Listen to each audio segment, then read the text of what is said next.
जानिए भारत का राष्ट्रीय ध्वज तिरंगा बनाने वाले पिंगली वेंकैया के जीवन संघर्ष की कहानी। कैम्ब्रिज यूनिवर्सिटी से पढ़ाई करने वाला एक नौजवान जिसने अपना जीवन भारत का अपना झंडा बनाने और उसे राष्ट्रीय ध्वज की मान्यता दिलाने में गुजार दिया।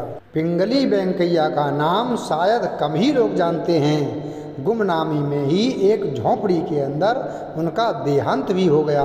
पिंगली वेंकैया एक ऐसा नाम है जिन्होंने शानदार उच्च शिक्षा और सरकारी नौकरी मिलने के बावजूद देश सेवा के लिए सब कुछ छोड़ दिया। महात्मा गांधी की प्रेरणा पर उन्होंने अपना पूरा जीवन देश की आज़ादी के नाम समर्पित कर दिया और गांधी जी के कहने पर ही उन्होंने भारत का तिरंगा झंडा भी तैयार किया और इसे भारत का राष्ट्रीय ध्वज बनाने के लिए लंबी लड़ाई लड़ी। यह पिंगली वेंकैया का बनाया तिरंगा झंडा ही है जिसे हम 15 अगस्त यानी स्वतंत्रता दिवस जैसे मौक़ों पर सैल्यूट करते हैं। हालांकि भारत माता के इस लाल का जीवन गुमनामी में ही बीता और आज भी बहुत ही कम लोग उनके बारे में जानते हैं। पिंगली वेंकैया का जन्म 2 अगस्त 1876 को आंध्र प्रदेश के मछलीपट्टनम में एक तेलुगु ब्राह्मण परिवार में हुआ था,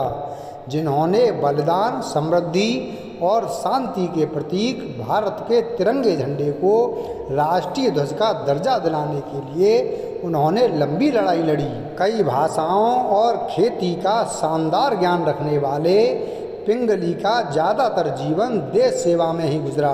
उन्होंने मद्रास से हाई स्कूल के बाद आगे ग्रेजुएशन की पढ़ाई कैम्ब्रिज यूनिवर्सिटी से की।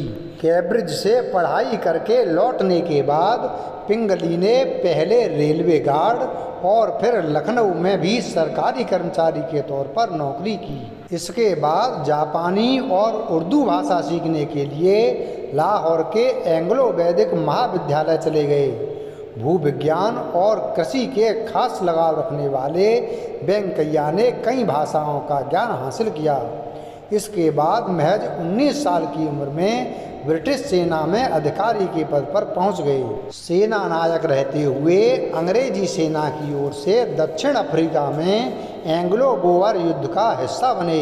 दक्षिण अफ्रीका में एंग्लो बोअर युद्ध के दौरान ही पिंगली की मुलाकात गांधी जी से हुई, जिन्होंने उन्हें इतना प्रभावित किया कि वह सब कुछ छोड़कर भारत लौट आए और स्वतंत्रता संग्राम सेनानी बन गए।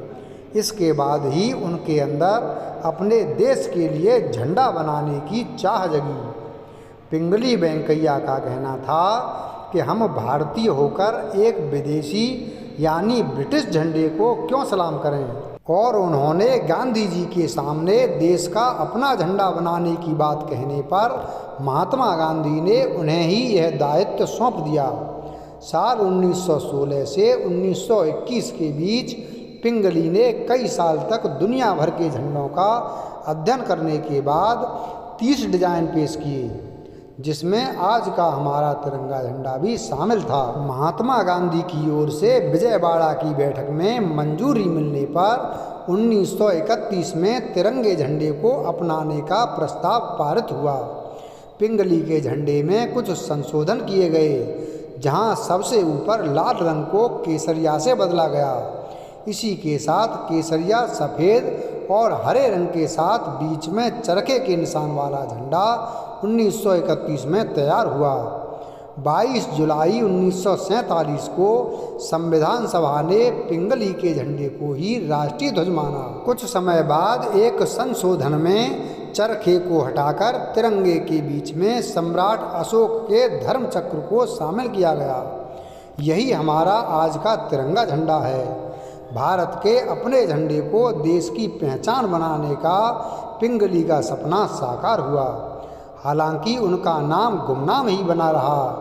4 जुलाई 1963 को इसी गुमनामी में एक झोंपड़ी के अंदर उनकी मौत भी हो गई। साल 2009 में पिंगली वेंकैया के काम को भारतीय डाक विभाग ने सम्मान देते हुए उनके नाम पर एक डाक टिकट जारी किया।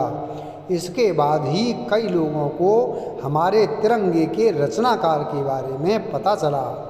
अब आप भी तिरंगे झंडे को सैल्यूट करते हुए पिंगली वेंकैया का नाम जरूर याद रखिएगा। वीडियो अगर पसंद आया हो तो वीडियो को लाइक करें, चैनल को सब्सक्राइब करें और बेल आइकन प्रेस करें। धन्यवाद।